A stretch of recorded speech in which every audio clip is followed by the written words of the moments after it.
गया। आज तो सागिब न कुछ आता है न जाता है। कहते सागिब आंखें बंद करके कहते दे वरना तख्ता पलट देंगे, दे वरना तुझे तबाह कर देंगे। एक ऐसा ही आ गया था भिखारी मेरे आला हजरत की चौखट पर। लोग कहते हैं आला हजरत ने शिर्क को बढ़ावा दिया है, आला हजरत ने कुफ्र को बढ़ावा दिया है। नादान, आला हजरत ने अकीदे की हिफाजत की है और किस शान से हिफाजत की है। एक भिखारी मेरे रजा की चौखट पे आया और आके कहने लगा इतने रुपए दो, 5 रुपए दो, वरना तुम्हारी हवेली का तख्ता पलट दूंगा। मेरे इमाम मकान से बाहर निकले, कहते पैसे जितने चाहे उतने ले जा, लेकिन खुदा की हुकूमत में हुक्मरानी में दखल अंदाजी ना कर। ये तेरा जुमला शरीयत के खिलाफ है, जो तू कह रहा है ये गलत है, ये जुमला ना कह। उसे मालूम ना था आज पाला किससे पड़ गया है। आज पाला सिर्फ एक मौलवी से नहीं बल्कि मुस्तफा के दर के कलंदर से पड़ गया था। आप फरमाते हैं ये जुमला ना कह, बल्कि जितने चाहे पैसे ले ले। उसने कहा पैसे 10 देता है तो दे, वरना हवेली पलट दूंगा। माँ ने अंदर से आवाज दी, ये बेटे भिखारियों के मुंह नहीं लगा करते हैं, फकीरों के मुंह नहीं लगा करते हैं। ये बेटे जितने मांगता है उतने दे दे। आप फरमाते हैं माँ इसका जुमला मेरे मुस्तफा की शरीयत के खिलाफ है। अहमद रजा देने को हवेली दे देगा, लेकिन नबी की शरीयत के खिलाफ अगर कोई एक भी जुमला बोलेगा अहमद रजा उसे गवारा नहीं कर सकता है। अभी ये बातें हो रही थी कि सरकार मुफ्ती आजम हिंद के बचपन का जमाना था। आप छत के ऊपर टहल रहे थे, अचानक पैर फिसला, सर के बल जमीन पे गिर जाते हैं। आपकी वालिदा की चीख निकल जाती है। माँ कहती है अहमद रजा मैंने तुमसे कहा था बेटे फकीरों से उलझा नहीं करते, देखो तुम्हारा बेटा छत से गिर गया है, इतना सुनना था। मेरे इमाम कहते हैं ए माँ ये तो एक मुस्तफा रजा है, अगर मुस्तफा की शरीयत के लिए 1000 मुस्तफा रजा हो तो सबको कुर्बान कर दूंगा, लेकिन शरीयत का सौदा नहीं कर सकता हो। इतना कहना था। मुफ्ती आजम उठे हैं और तोड़ करके अपने बाप के कदमों से लिपटते हैं। कहते बाबा आपको जो फैसला करना है कीजिए, मुस्तफा रजा कोई खराश तक नहीं आई है। आला हजरत को जला लाया, आपने अपने पैर के जूती को आगे किया था। फरमाते सुन तू हवेली पलटने की बात करता है, अहमद रजा का जूता पलट के दिखा दे। उसने एक हाथ लगाया है, जूते को नहीं हिला पाया, दूसरा हाथ लगाया है, जूते को नहीं हिला पाया है, पूरी ताकत लगा दी, जूता नहीं हिला पाया, पीछे हट के खड़ा हो गया। कहने लगा मौलाना तुम्हारे पास कोई जादू है जिसकी वजह से जूता जाम हो गया है। मेरे इमाम ने मुस्कुरा के फरमाया था सुनिए अपनी जहालत वाली बातें अपनी जेब में रख, मैं जादू की बुनियाद पे नहीं बल्कि जो भी कहता हूँ मदीने वाले मुस्तफा की हुकूमत। वाह वाह वाह, नारे तकबीर, नारे रिसालत, नारे गौसियत, मसलके आला हजरत, फैज़ाने आला हजरत, गरीब नवाज कॉन्फ्रेंस, अल्लामा मुफ्ती हम्माद साहिब किबला, सरजमीने राजा का मझोला, जिंदाबाद जिंदाबाद, सुभान अल्लाह सुभान अल्लाह। साहिबो हमारे रजा ने तो हमारे फिक्र की हिफाजत की है और तुम कैसे कहते हो इन्होंने शिर्क को बढ़ावा दिया है। उन्होंने तो हमारी फिक्र तक को बहकने ना दिया।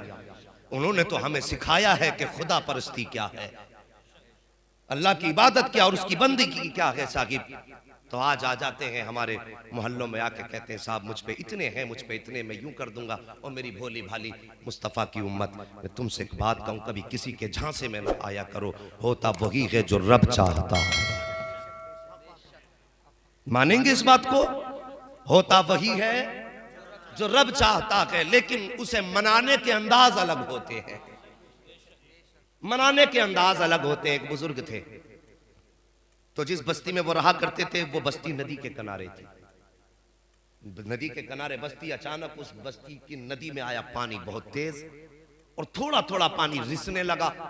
रिश्ते रिश्ते पानी जगह बनाने लगा। गांव वाले डर गए, दौड़े दौड़े हजरत के पास गए, हजरत दुआ कर दीजिए, अगर पानी कट गया तो गांव बह जाएगा।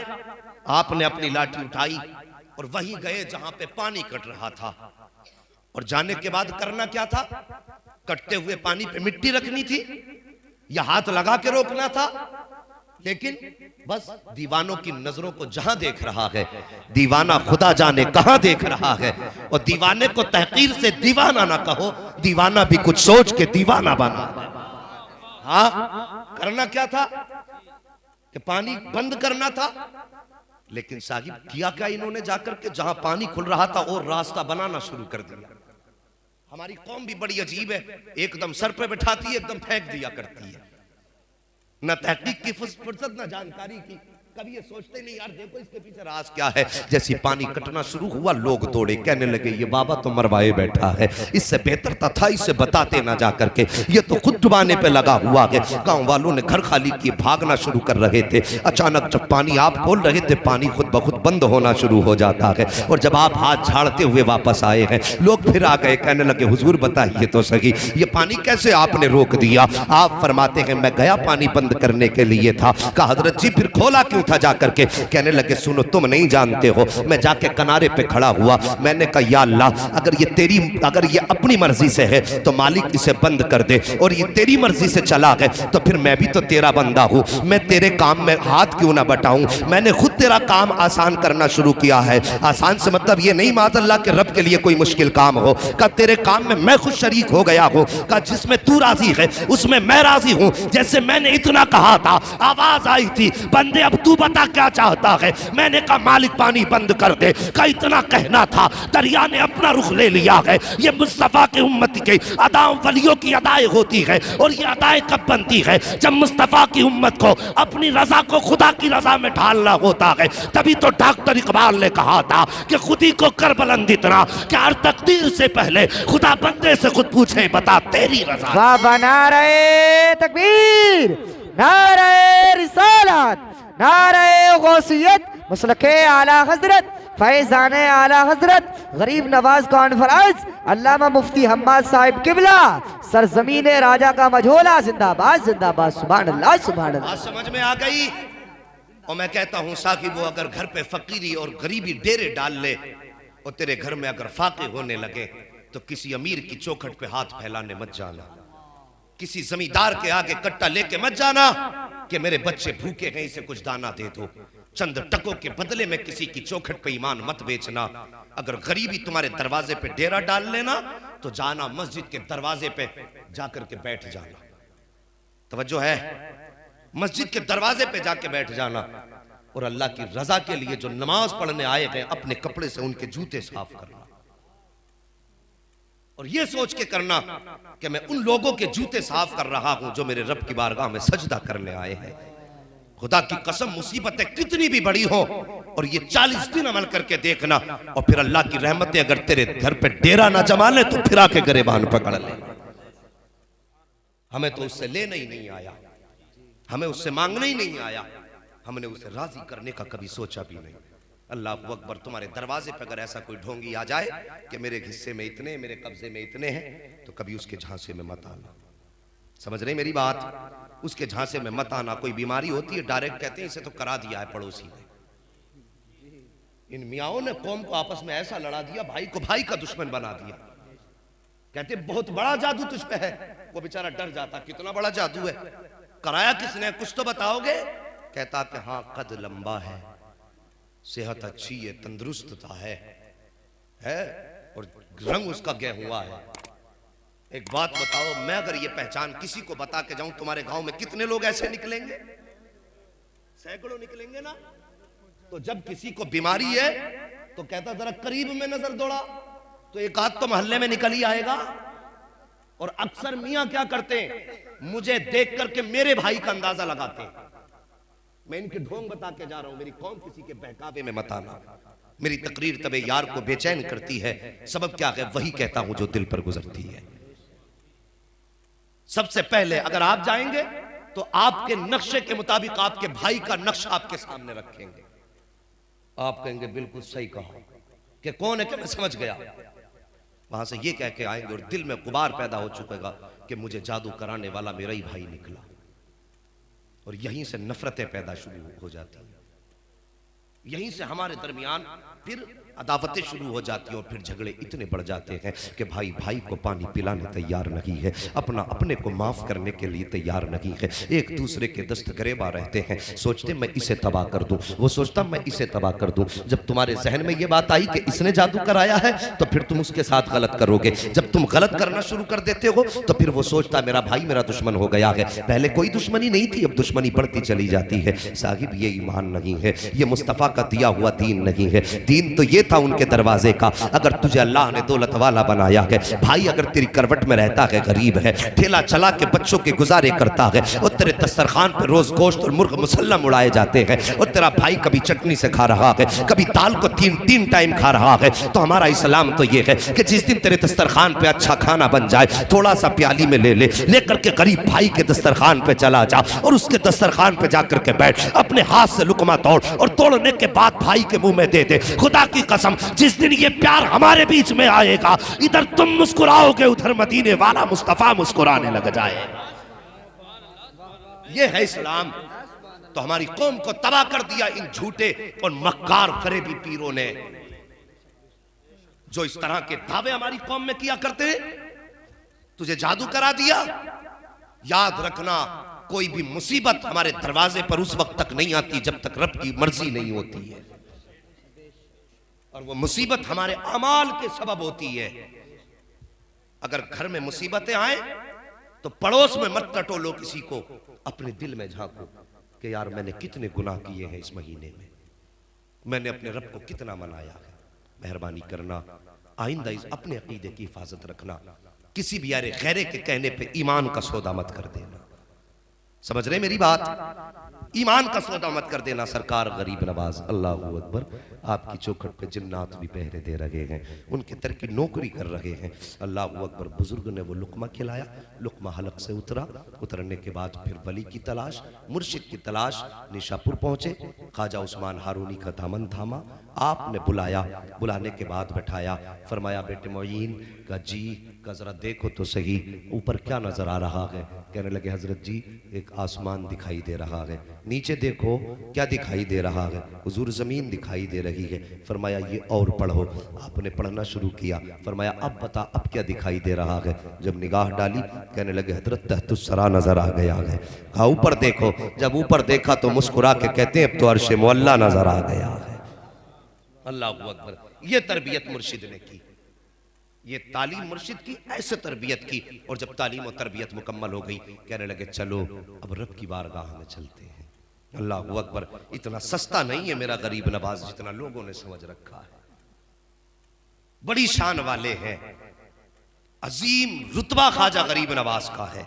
मुर्शिद ने कहा था बेटे चलो अब हरम शरीफ चलते हैं। काबा शरीफ में गए, मीज़ाब रहमत के नीचे खड़े हुए और मुर्शिद ने यूं हाथ उठाए और कहा या अल्लाह मेरे हसन को कबूल फरमा ले, या अल्लाह मेरे हसन को कबूल फरमा।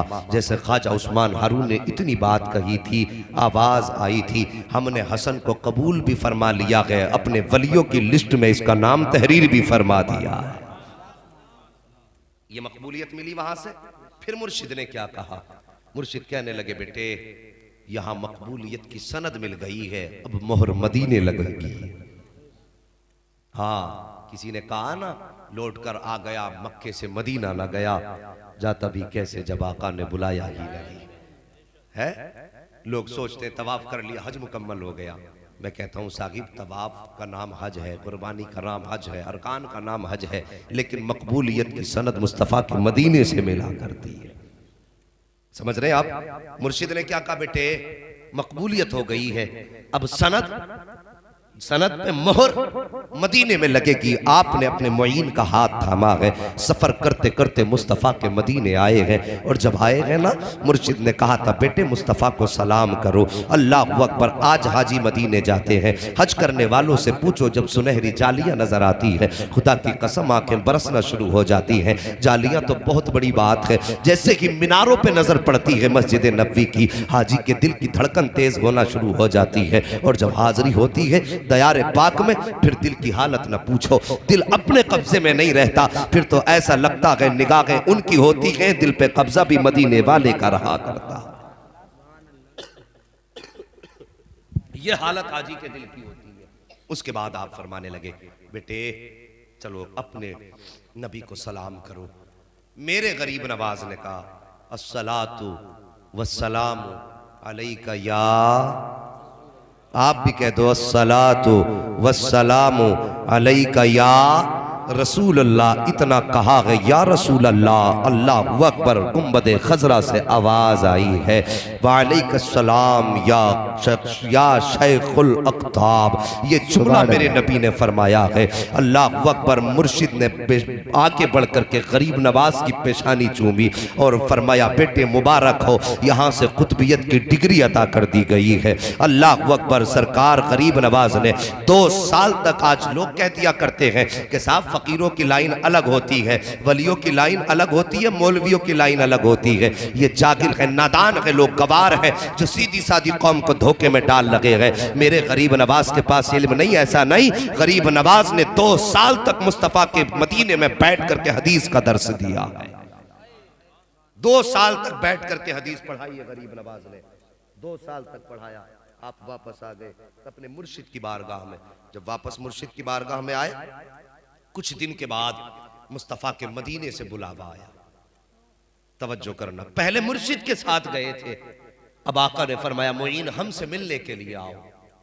अल्लाह, मोइन हमसे मिलने के लिए आओ। इतना सुनना था, आपने पैदल सफर शुरू किया, मुस्तफ़ा के मदीने पहुंचे हैं। जाके मस्जिद नबवी में बैठ जाते हैं, जहां पर और भी खादिम बैठे हुए थे। जब जाकर के बैठे, अंदर से मुस्तफ़ा के मज़ार से आवाज आई कि मोइन को अंदर भेजा जाए, मोइन को अंदर भेजा जाए। जो खादिम थे वो दौड़ करके आए, कहते अइनल मोइन, मोइन कहाँ है, मोइन कहाँ है, मुस्तफ़ा बुला रहे हैं। जैसे इतना कहा था, वहां पे 10 से ज्यादा मोइन नाम के लोग थे। कोई कहता था मैं मोइन हूं, कोई कहता था मैं मोइन हूं, कोई कहता था मैं मोइन हूं। खादिम वापस पलटा, जाके मजार शरीफ पे अर्ज करता है, या रसूल अल्लाह, जैसी मैंने मोइन कह के पुकारा है, वहां पे तो 10 खड़े हो गए। कोई कहता कि मैं मोइन हूं, कोई कहता कि मैं मोइन हूं। आका बताइए किस मोइन को बुला रखे हैं। जैसे इतना कहा था, आवाज आई थी, हमने मोइनुद्दीन चिश्ती को बुलाया है। अल्लाह अकबर। इतना सुना है, गरीब नवाज ने दौड़ लगाई है। और आज आप जहां पर देखते हैं मवाज शरीफ बना हुआ है, वहां पर जाकर के गरीब नवाज के कदम ठहर जाते हैं। अंदर जाने की हिम्मत नहीं होती है, अंदर से आवाज आती है, ए मोइन ठहर क्यों गए हो, अंदर आ जाओ। जैसी गरीब नवाज ने मजार के अंदर कदम रखा है, क्या देखते हैं, सामने सिर्फ कब्र अनवर न थी, बल्कि सारे पर्दे हट चुके थे। सामने मदीने वाले मुस्तफा खड़े होकर के मुस्कुरा रहे। अल्लाह अकबर। ये मेरे गरीब नवाज की शान है। सारे पर्दे हटे, आला हजरत मुस्कुरा के कहने लगे, तू जिंदा है वल्लाह, तू जिंदा है वल्लाह।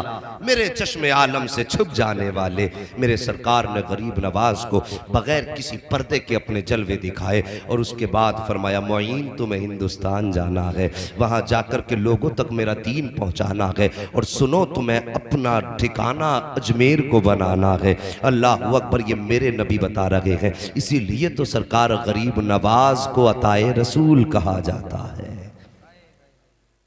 इतनी शान वाले मेरे मुस्तफ़ा ने भेजा, हिंदुस्तान की सरजमीन पर आए। ये हमारा नसीब है कि सरकार ने भेज करके उनको हमें ईमान की दौलत दिलवाई। आका के कासिद हैं, आका का पैगाम हिंदुस्तान की सरजमीन पे लाए। सारी बातें आपने अक्सर सुनी होंगी। बैठे, अजमेर शरीफ में आए, रास्ते लोगों ने बंद किए और राजा वहाँ का मौजूद था, उसको ये बात नागवार गुजरी। अल्लाह वालों के रास्ते रोकने की कोशिश की, कभी पानी पे पहरा, कभी बैठने पे पहरा। ऊँट तो दुनिया जानती है, बैठाए तो उठे ही नहीं थे, पानी भी पूरा कासे में ले लिया, परेशान हो गया था। अल्लाह अकबर। फिर मेरे गरीब नवाज ने बैठ कर जो हुकूमत की ना, आज तक दुनिया कहती है कि दुनिया के अंदर जिंदा बादशाह तो बहुत देखे हैं, ऐसे बादशाह बहुत देखे जिन्होंने